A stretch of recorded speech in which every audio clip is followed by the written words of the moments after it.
Hey everybody, welcome back to my channel. This is WireDogSec, back with another video for you guys. In today's video, we are going to continue on with the TryHackMe learning path of the offensive security.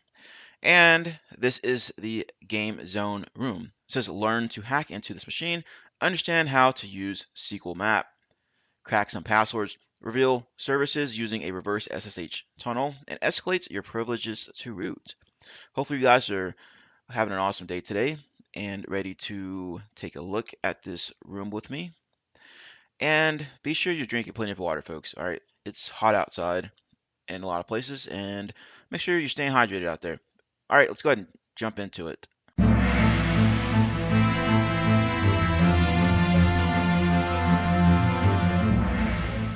Okay, let's go ahead and get into it. As you can see, my Nmap scans already been ran, and this is what I used for it. As usual, make sure to take a look at what you're running for Nmap when you choose the particular options or switches, flags, whatever you want to call them. All right, make sure you know what you're doing here, and I have everything listed out here in my little notes section. I also have links to the cheat sheets for a quick reference as well. But anyway, so let that Nmap scan run while I'm yapping, and then by the time I finish yapping, it should be complete or close to it. But let's get into it here. Task 1, deploy the vulnerable machine, which we've already done. And we already covered this. We're going to be covering SQLi using SQLmap, cracking users' hash password using SSH tunnels to reveal a hidden service, and using Metasploit payload to gain read privileges. I already deployed the web server. Was the name of the large cartoon avatar holding a sniper on the forum. Now, let's go ahead and take a look at my scan results real quick. We can see that port 22 is open and it's running SSH. All right, so there's some information about that up here. And you can see this is called Game Zone, of course. And you can see stuff about the OS, what it thinks it is. And it's running on port 80, Apache, etc. And that's about it from that. So I'm going to minimize this and go directly to the website itself. And you can see the cartoon or video game character as it is. It's a character from the Hitman game series. And the name is Agent 47, I believe. So Agent 47. All right. Now you can also do like some kind of image search if you manage to grab the particular file that's displaying that image. You can throw it into some kind of reverse image search or Google image search, something like that. All right. I already know who this guy's name is. So, and you click the hint here, it'll tell you to do that too. See reverse image search. So there you go for that. And let's continue on to task number 2, obtain access via SQLi. In this task, you will understand more about SQL, structured query language, and how you can potentially manipulate queries to communicate with the database. Answer questions below. SQL is a standard language for sorting, editing, and retrieving data and databases. A query can look like so. Select star from users where username equals colon username and password colon equals password.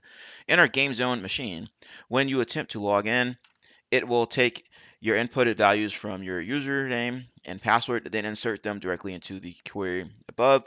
If the query finds data, you'll be allowed to log in. Otherwise, it will display an error message. Here is a potential place of vulnerability, as you can input your username as another SQL query. This will take the query, write, place, and execute it. Another thing is to be sure to start up Burp Suite or whatever you're going to use to do this testing with. All right, see, mine's already started up here. Well, let's continue. Let's use what we've learned above to manipulate the query and log in without any legitimate credentials. If we have our username as admin and our password as a single quote or 1 equals 1 dash dash space dash, so let's go ahead and copy that and place it into the password box and put our name as admin here. So it will insert this query into the it will insert this into the query and authenticate our session. The SQL query that now gets executed on the web server is as follows. Select star from users where username equals admin and password equals single quote or 1 equals 1. So let's go ahead and do that. And no, don't want to save. The extra SQL we inputted as our password has changed the above query to break the initial query and proceed with the admin user. If 1 is equal to 1, then comment the rest of the query to stop it breaking. All right. GameZone doesn't have an admin user in the database. However, you can still log in without knowing any credentials or using the inputted password data we used in the previous question. Use single quote or 1 equals 1 dash dash dash as your username and leave the password blank. So let's go ahead and do that again. This time we're putting it in the login area here. When you logged in, what's the page you get redirected to? So I'm going to go ahead and hit enter. And looks like portal.php is going to be the name of the page we are redirected to. So let's go ahead and plug that in. Here you go. All right, task number 3, using SQLmap. SQLmap is a popular open source automatic SQL injection and database takeover tool. This comes pre-installed on all versions of Kali Linux or can be manually downloaded and installed here. There are many different types of SQL injection, Boolean, / time-based, etc. And SQLmap automates the whole process, trying different techniques. We're going to use SQLmap to dump the entire database for GameZone. Using the page we logged into earlier, we're going to point SQLmap to the game review search feature. First, we need to intercept a request made to the search feature using burp suite. So I already have it fired up here, and now I'm going to send it to burp like so, and I'll make sure that proxy intercept is turned on.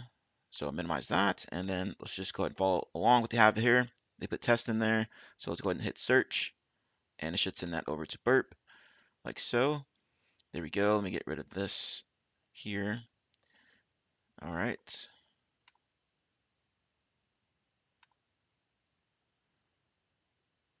All right, not sure what happened there. Let's try this again.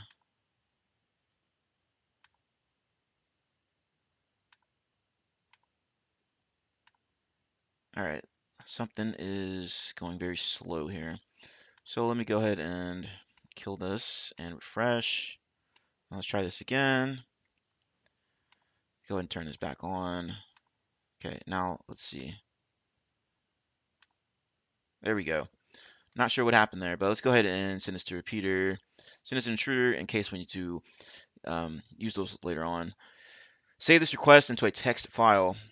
We can then pass this into SQLmap to use our authenticated user session. So let's just, I guess, go ahead and save this. Nope, they're using a different version of burp. Looks like an older version here. But okay, let's go ahead and do that here. Save this to a file, and then we will continue on. Following these instructions here, -r uses the intercepted request you saved from earlier, --dbems tells SQLmap what type of database management system it is, --dump attempts to output the entire database, and SQLmap will now try different methods and identify the one that's vulnerable. Eventually, it will output the database. In the users table, what is the hashed password? What was the username associated with the hashed password? What was the other table name? So let's go ahead and save this to a text file and launch SQLmap. I have everything ready to go. Now, if you want to save this request, just right click inside of here and then you'll click save item or copy to file, right? So let's just cover the one I already did. Save over it like so. There you go. Now you're all set to go. Now I got SQLmap ready to go, and I have the same information ready to go here. This -r, the name of the file I'm going to use, and then the rest of it there. So let's go ahead and dump this and see what we can find out here. It says for the remaining tests, do you want to include all tests for MySQL, blah, blah, blah. Okay, let's just do Y, keep it as the default. Just follow along here. And let's see what happens. As usual with any tool, you want to make sure you know what you're doing with it. You just want to be a script kiddie out here, firing off tools left and right. Don't know what they're supposed to be doing. You don't know what kind of output they're supposed to be generating, et cetera, et cetera. So make sure you test these tools out in a test environment so you can know what exactly they're doing. And looks like this may take a bit, so let's go ahead and fast forward. Once this completes, we'll come back. Hey everybody, just a quick little blurb here. As you can see here, most people that view my channel are not subscribers. If you're new here, please consider subscribing to the channel. If you're enjoying the video, please consider hitting the like button. It helps get me in the algorithm, help spread the good word out there, helps bring more people and increase our glorious community here. All right, I'm all about helping out others. I know what it's like to come up in cybersecurity or even try to get into cybersecurity and not knowing where to look. I'm just having this channel up so I can help out other people. All right, that's all I got. Okay, looks like it finished. So let's go ahead and take a look at the results here. As you can see here, it ran various different types of SQL injection queries here. Goes through and it's asking me questions. I just defaulted through all of these, just hit enter, right? And it's going in, it says following injection points with a total of 120, blah, blah, blah. Parameter, search item post, Boolean, base, blind, etc., etc. You can read through this if you want to. I'm just going to go over, but you can see it's doing all kinds of SQL queries here. And it says backend database MySQL, operating system, Linux, Ubuntu, Apache, MySQL, etc., etc. You can see here table is post, right, that it found here. And that's going to be the answer to one of these questions here. Yeah, what was the other table name? All right, it goes through.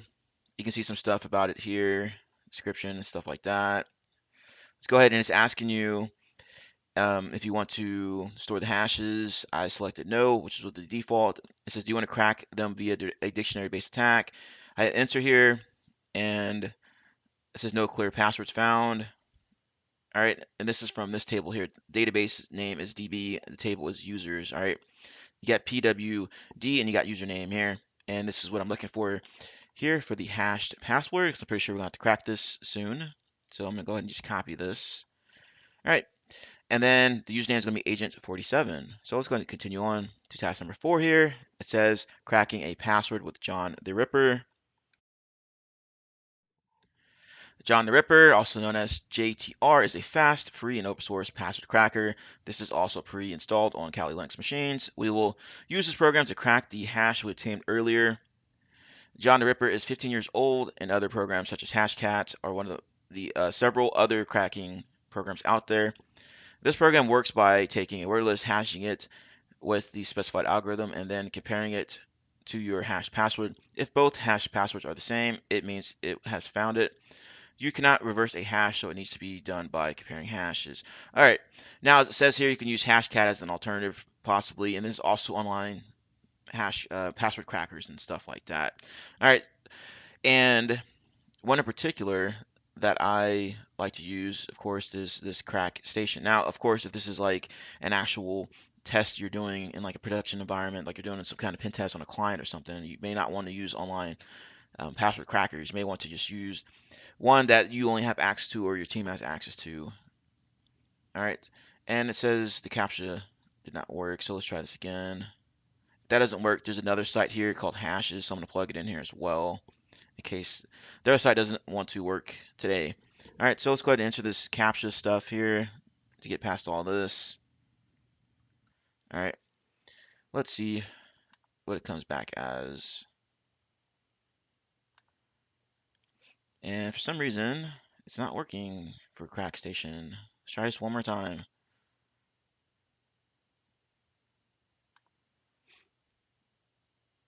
All right, so is this not working either? What's going on here? Anyway, let's continue on. If you are using a low-powered laptop, you can deploy a high-spec Kali Linux machine on TryHackMe and control it in your browser. Once you have John Ripper installed, you can run against your hash using the following arguments here. All right, so let's see here. Hash.text contains a list of hashes. In this case, just one hash, word list, the word list you're using to dehash the value. Format, the format of the hashing algorithm used. In our case, is SHA-256. All right, so since these aren't going to work properly, let's just use John Ripper. This is what I tried to show earlier on the TryHackMe attack box. For some reason, it was not working, but this is what it should look like. You can use crack station to see if there's already been a hash and password discovered for it. And you can also use this other website called hashes.com. All right, you got the same results here. That's all I want to show you guys. Okay, so let's go ahead and just see what they have here. Let's go ahead and create this file real quick. Now, let's see here. Let's do a Let's do echo.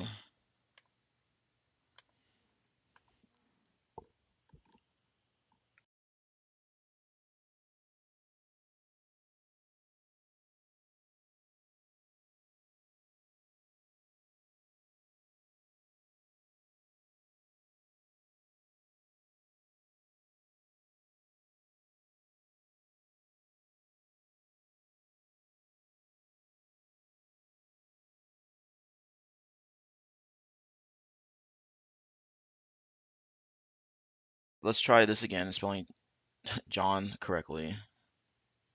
All right, there we go.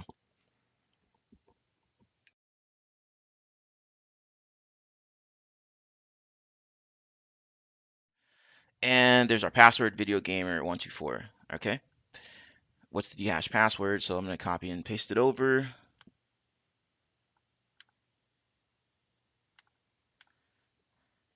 There we go. Now you have a password and username. Try SSHing onto the machine. What's the user flag? So let's go ahead and do that. All right, let's go ahead and clear all this stuff out. Then SSH agent 47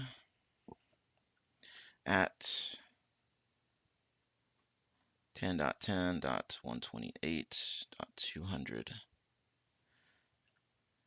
All right, I already have the password copied, so I'm going to paste it in here like so. Awesome. So let's go ahead and clear all this stuff out of here. Of course, I'm agent 47, but you can do who am I? You can do, host name, all that typical stuff, right? IPA, see stuff about that. Okay, ID.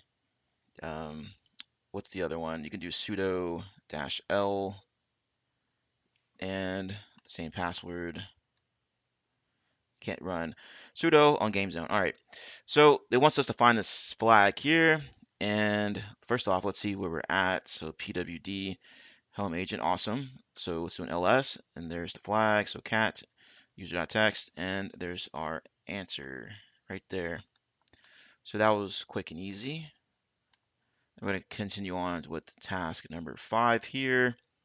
And it says exposing services with reverse SSH tunnels.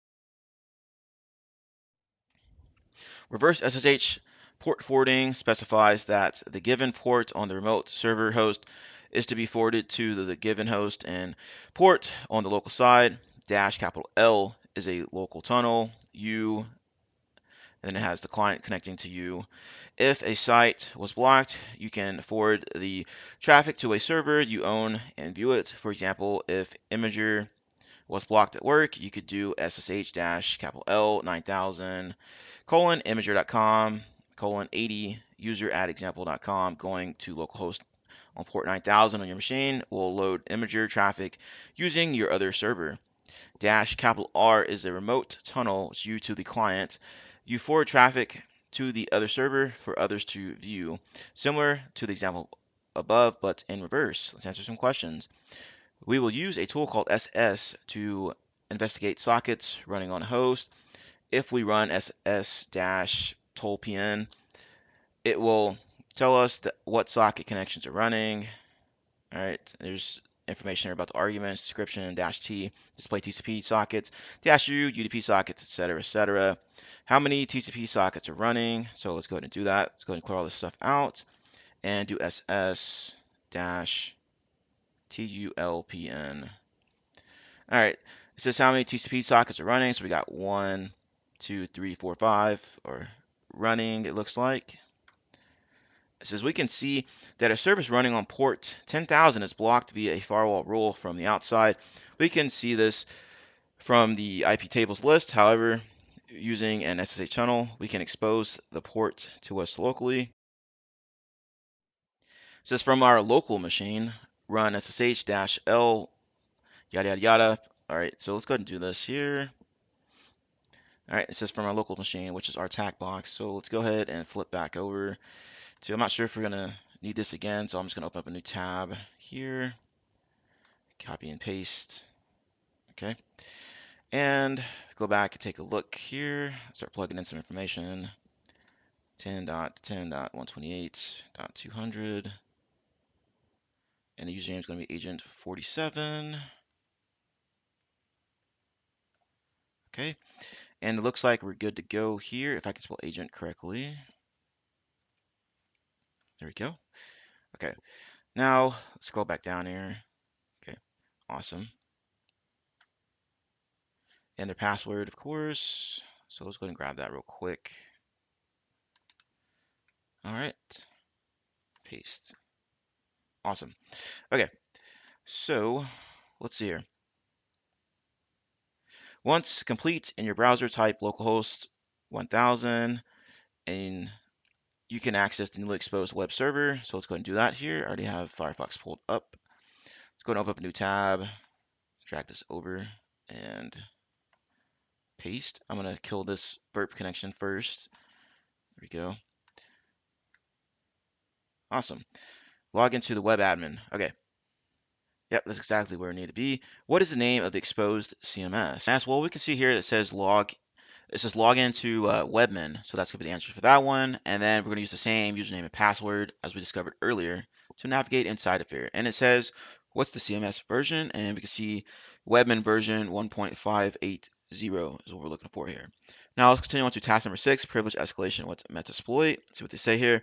Using CMS dashboard version, use Metasploit to find a payload to execute against the machine. What's the root flag? So let's go ahead and try to do that. All right. This module requires a Java to function, but your browser does not support Java. All right, so let's go ahead and do some research and try to break into this and get access to this root flag. Let's go ahead and grab that root flag.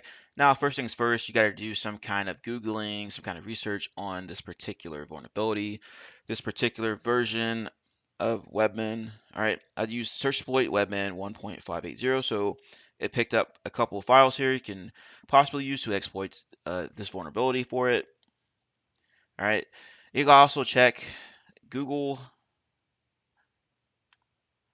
and see what you can find out. I typed in Metasploit Webmin 1.580. You can see I have a few search results here. Of course, exploitdb. It's going to have that file on there for the manual exploitation attempt. Rapid7 has some stuff here.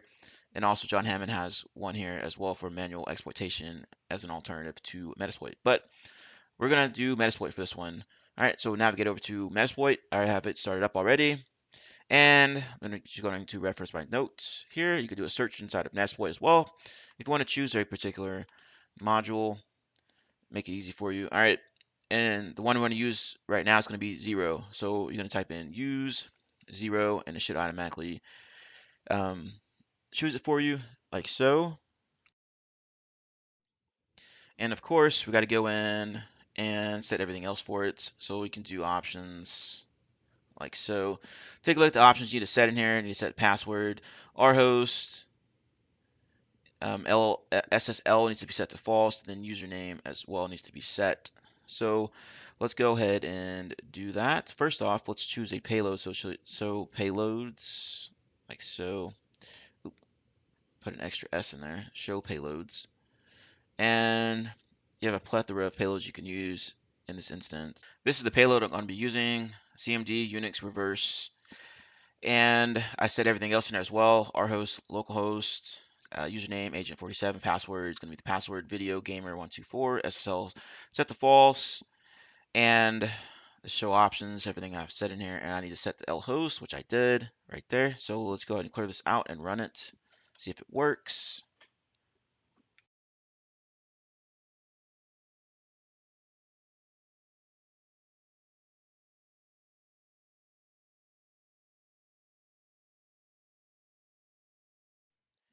And it appears to be working.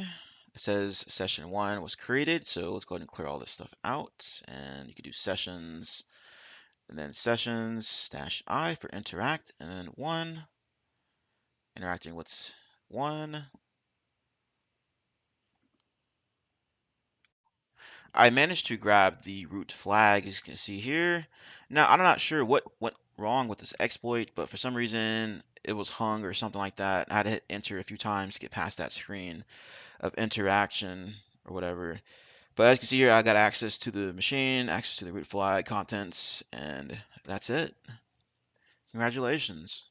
Thank you all for taking the time to watch my video. Hopefully you found this of value. If you did, be sure to hit that like, comment, and subscribe, all that good stuff. Share the video. It helps grow our glorious community here.